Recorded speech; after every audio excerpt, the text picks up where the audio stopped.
Alors la thématique essentielle, c'était de proposer une interprétation sonore des étoiles.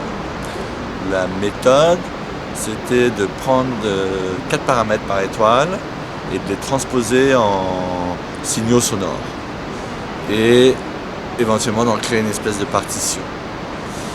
Ensuite, pour Ping-Pong, j'ai laissé un peu mon imaginaire travailler et j'ai décidé de proposer une extinction des étoiles, essentiellement celles qui participent aux constellations de l'hémisphère nord. Donc, visuellement, vous le verrez dans la vidéo, ça commence, on voit tout le champ, l'atlas de toutes les étoiles, et à la fin de la vidéo, il n'y a plus d'étoiles. Ensuite, je voulais aussi proposer aux spectateurs la possibilité de visualiser, on dirait, l'écriture de la partition. Donc, en reprenant un peu la forme du miroir du futur télescope James Webb, qui est actuellement en réalisation par la NASA, qui sera lancé en 2021. Donc c'est un miroir composé de 19 hexagones. Voilà. Donc, je me suis inspiré de cette forme pour retranscrire, proposer aux spectateurs l'idée d'un atlas graphique dans lequel on peut observer les étoiles, géocalisées comme elles le sont sur un atlas fait par les astronautes, par l'astronomie, pardon.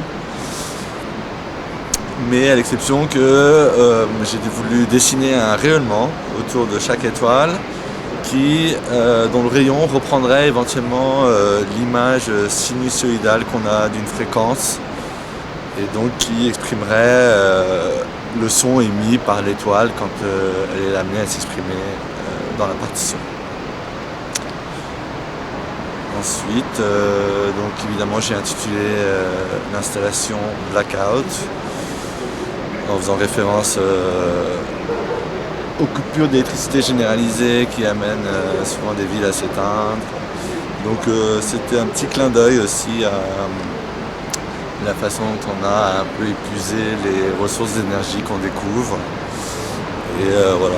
Alors le déroulé de la vidéo, donc au départ de la vidéo, on visualise l'ensemble des étoiles qui participent aux constellations de l'hémisphère nord. Et il commence c'est comme un tourne-disque, un peu à tourner. Et en fait, l'idée, c'était de faire jouer les étoiles en fonction de leur distance. Par exemple, ça me permettait d'établir la timeline, on va dire, de la lecture sonore de cet atlas. Et donc, pour la vidéo Blackout, j'ai décidé de commencer en faisant jouer l'étoile la plus lointaine. Et au fur et à mesure de la vidéo, l'étoile s'efface une fois qu'elle a été jouée et du coup la dernière étoile jouée c'est l'étoile la plus proche de nous, de la Terre, et une fois que celle-ci a joué, c'est la dernière à jouer, il n'y a plus d'étoiles, on se retrouve devant un champ noir tout simplement. Autre chose par rapport à la vidéo, quand la première étoile d'une constellation s'exprime, on voit apparaître les traits qui définissent les figures des constellations. C'est-à-dire que, par exemple, si on a la première étoile de la constellation Lion qui apparaîtrait, on verrait l'ensemble des traits qui dessinent la constellation du Lion. Et une fois que l'étoile a fini de jouer, elle est happée, elle disparaît, et le trait qui reliait celle-ci à l'autre étoile du dessin va commencer à se défiler, à s'effacer lentement, et on a comme une espèce de apparition et disparition aussi de la figure de la constellation qu'on peut visualiser dans la vidéo. Alors le son, donc il découle des paramètres qui ont été définis par l'astronomie pour chaque étoile. Donc l'idée c'était de prendre 4 critères. Je ne vais pas rentrer dans des spécifications, mais pour reprendre l'exemple de l'un, ce serait celui de la distance qui m'avait permis donc les distances des étoiles entre l'étoile et la Terre sont en années-lumière par exemple, et chaque étoile a sa distance spécifique par rapport à la Terre. Et du coup, j'ai pu transposer comme ça, à l'aide d'un facteur, j'ai pu décider qu'une année-lumière allait correspondre éventuellement à 1 seconde. Et donc on imagine bien que si on a une étoile à 30 années-lumière et une autre à 60 années-lumière, il y aura un écoulement de 30 secondes entre la lecture de ces deux étoiles, entre guillemets, ces deux sonorités. Ensuite, j'ai utilisé un autre paramètre qui m'a, par exemple, la magnitude visuelle qui correspondrait à l'œil nu à une idée de l'intensité lumineuse d'une étoile. Donc, tous ces paramètres sont notés en chiffres décimales. Et donc, la magnitude, je m'en suis servi pour définir la fréquence de l'étoile, qui amène soit un son aigu, soit un son bas. Ensuite, on pouvait prendre un troisième paramètre.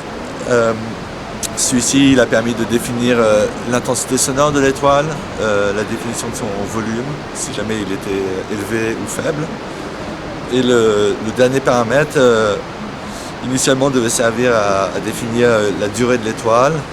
Mais finalement, j'ai décidé que chaque étoile devait avoir une lecture sonore identique sur la durée et que ce paramètre allait servir à moduler l'amplitude du son émis par cette étoile pour lui donner une identité un peu plus organique.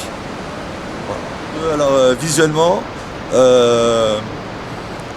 on voit apparaître, quand une étoile va s'exprimer, on va voir apparaître sa fréquence au travers de son rayonnement. Et il va apparaître en ce qu'on appelle fade-in au cinéma.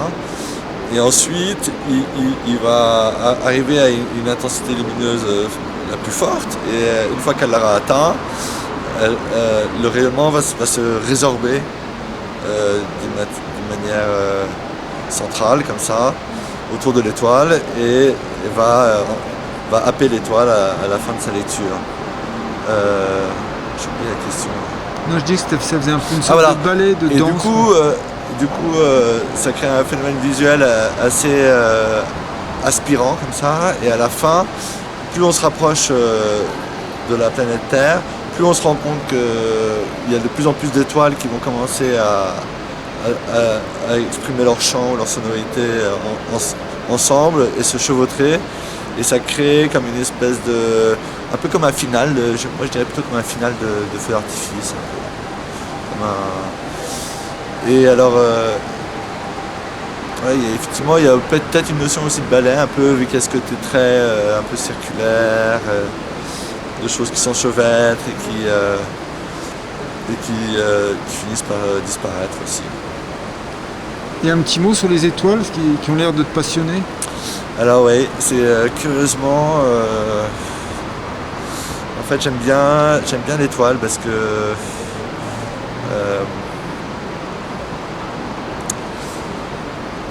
j'allais dire plutôt j'aime bien la notion de l'espace, puisque ça permet de définir un peu un champ du possible infini. Et je trouve que ça donne de l'espoir. Ce pont a montré son utilité. Aujourd'hui, on ne sait pas comment d'ailleurs on pourrait le faire disparaître du paysage, des usages et de la vie de Saint-Gervais. Et puis on a trouvé une vraie utilité aussi bien éphémère pour cette salle qui a accueilli des artistes avec des expressions artistiques diverses et variées. Et puis de l'autre côté avec une autre expression artistique puisque ce sont des pratiquants d'escalade. Donc c'est aussi... une autre expression, une expression corporelle. Donc c'est un pont vivant et cet été, donc, il va vivre avec l'œuvre d'Étienne qu'on va aller découvrir. Cette vidéo et ce son diffusé autour de ce phénomène qui est l'extinction des étoiles et leur chant, la captation de leur dernier chant, puisque Étienne travaille depuis plusieurs années sur l'interprétation sonore des étoiles. Puisqu'elles émettent des ondes qui sont invisibles à l'œil nu, mais qu'à partir de ces ondes-là, il a établi des calculs et proposé une musique qui est une sorte de musique des sphères. Et dans cette installation, donc vous pouvez observer cette vidéo, écouter leur dernier chant et puis voir la trace de ces étoiles et de leur dernier mouvement dans une installation donc au sol qui reprend la forme du satellite James Webb qui sera envoyé en 2021 dans l'espace normalement par la NASA et qui donc par cette forme en miroir aussi qui est un miroir capte donc ces traces, ce passé, ce mouvement interstellaire qui est l'extinction des étoiles et qui peut se lire comme une partition de ce que l'on entend en fond sonore. Voilà, donc je vous invite à découvrir cette exposition.